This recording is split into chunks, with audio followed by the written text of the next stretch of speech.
Primera, today I'll be finishing off this IEB paper here, which is Mathematics Paper 2. It was written this year around May. At this point, we've pretty much done everything. And the last time we met, I only started question 12 and I found the equation of the circle. I'm going to move right to B, and I gave you the steps on how to find the equation of the circle by completing this way. I'm going to move to point or question B, where we are given point A, and the x-coordinate of point A is 6, and the y-coordinate of point A is the square root of 3 plus 1. Now, the same point A lies on the circle. We need to determine the equation of the tangent to the circle at A. Firstly, for me to be able to determine the equation of the circle, I need the coordinates of, the equation of the tangent. I need the coordinates of the center, which I do have from A, and that will be 7 and 1. Now, I will first calculate the gradient between the center and point A. And obviously, y of c simply stands for y of the center minus y of A, which is the coordinate of A, and that will be the square root of 1 plus square root of 3 plus 1. Now, when I find the gradient, I'll take y of the center, which is 1, and subtract the y coordinate of A, which is the whole of the square root of 1 plus, the square root of 3 plus 1. And divide that by x of c, which is 7 minus 6. 7 is the x coordinate of the center, and 6 is the x coordinate of A.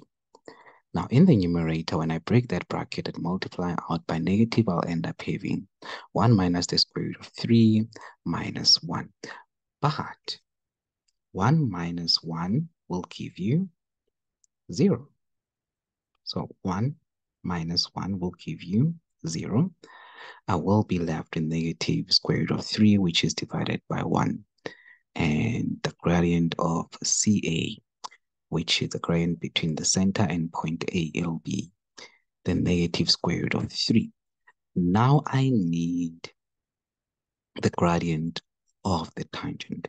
And what I know is that if I take the gradient of the tangent and I multiply it with the gradient of the radius, then I will get -1. And that is because the radius of the circle and the tangent should be perpendicular. Now, CA is the radius of the circle, and it is perpendicular to the tangent of the circle. And that's why when you take the gradient of the tangent and you multiply it with the gradient from the center to A, it should give you a product of -1.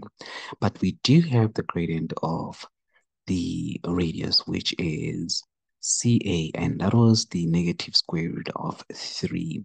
Now, to solve for the gradient of the tangent, I will divide both sides by the negative square root of 3, and I will end up having the gradient of the tangent being 1 divided by the square root of 3. Now, to calculate the equation of the tangent, I simply need a point that lies on the tangent and the gradient of the tangent. So far, I do have the gradient of the tangent, which is that 1 divided by the square root of 3. Now, I need a point that lies on the tangent, and the only point that lies on the tangent that we are given here is point A. And I will use the coordinates of point A and substitute them into this equation for finding the equation of the straight line, where y of A will be the square root of 3 plus 1, and x of A will be 6, and m will be the gradient of the tangent, which is that 1 divided by the square root of 3. Now, let me substitute those. And when I substitute those, this is what I will get.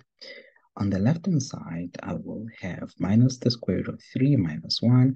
On the right-hand side, when I break that bracket, I will have x divided by the square root of 3 minus 6 divided by the square root of 3. And then I'm going to transpose this whole thing.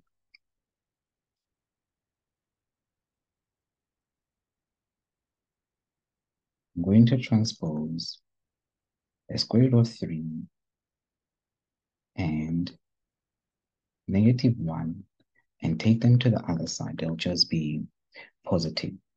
I will end up having whatever I have on the right-hand side, but I will add the square root of 3 minus 1. When I enter this into the calculator, it will give me 1 minus the square root of 3. Therefore, the equation of the tangent will be y is equals to 1 divided by the square root of 3x minus square root of 3 plus 1. That's it. All right, let us move to C. In C, we are given point B, where the x-coordinate of point B is 8, and the y-coordinate of point B will be the negative square root of 3 plus 1. The first question wants us to determine whether B lies on the circle. Now, to calculate for B to lie on the circle, when I substitute, now they mean that it should lie on the circumference of the circle. And if it lies on the circumference of the circle, if I substitute the coordinates of B into the equation of the circle, I need to get the radius, right? If I don't get the radius, then B does not lie on the circumference. And what I know is that the radius is 2. So I need to make sure that the radius of 2, or simply find the radius squared, which is 4. Now, I've got the equation of the circles. Wherever there is x and y, I will substitute the coordinates of B. Where there's x, I'll substitute 8. Where there's y, I will substitute negative square root of 3 plus 1. Now, put that into your calculator, or you can just do it by saying 8 minus 7 is 1. 1 squared is 1. And I've got negative square root of 3 plus 1 minus 1. 1 minus 1 is 0. So I'll have negative square root of 3 squared. That'll give me 3. So I'll have 1 plus 3. And 1 plus 3 is 4. And when you find the square root of 4, it'll give you 2, which is the radius. So B does lie on the circumference. Then in number 2, it says, is B the diameter of the circle?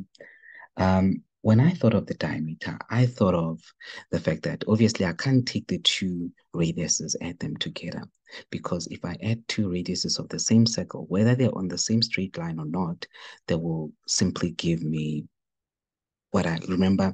The diameter is twice the radius. So here the radiuses of the same circle, when you add them, there will be twice each radius. And that can prove to me that AB is a straight line. The only way I can prove that AB is a straight line is by me proving that AB is collinear. But for me to prove that it's collinear, it has to be collinear is to the center of the circle. Okay, and that was going to take me a long time. So what I decided to do was just to say, if AB is a diameter of the circle, then when I find the midpoint of AB, it needs to give me the coordinates of the center. I don't know how they did it in the memo, but that's how I thought about it. And all I did was just to find the midpoint of AB. And if I get 7 and 1, then I know that AB is a diameter. Okay. And that's what I did. So I calculated the midpoint of A and B, and this is what I got, which resulted in me having 14 divided by 2 and 2 divided by 2, which gives me 7 and 1. Therefore, AB is a diameter of the circle.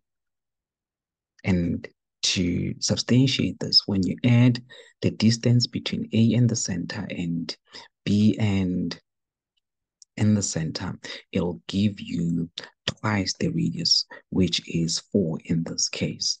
And that will be the diameter right? But I needed to prove that AB is a straight line. Okay, AB is a straight line. That's one thing I needed to prove, and I succeeded in doing that. And that's it. All right, easy.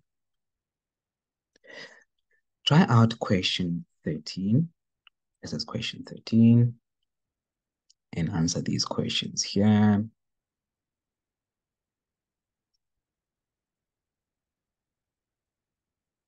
And question 14. These are the only questions we are left with.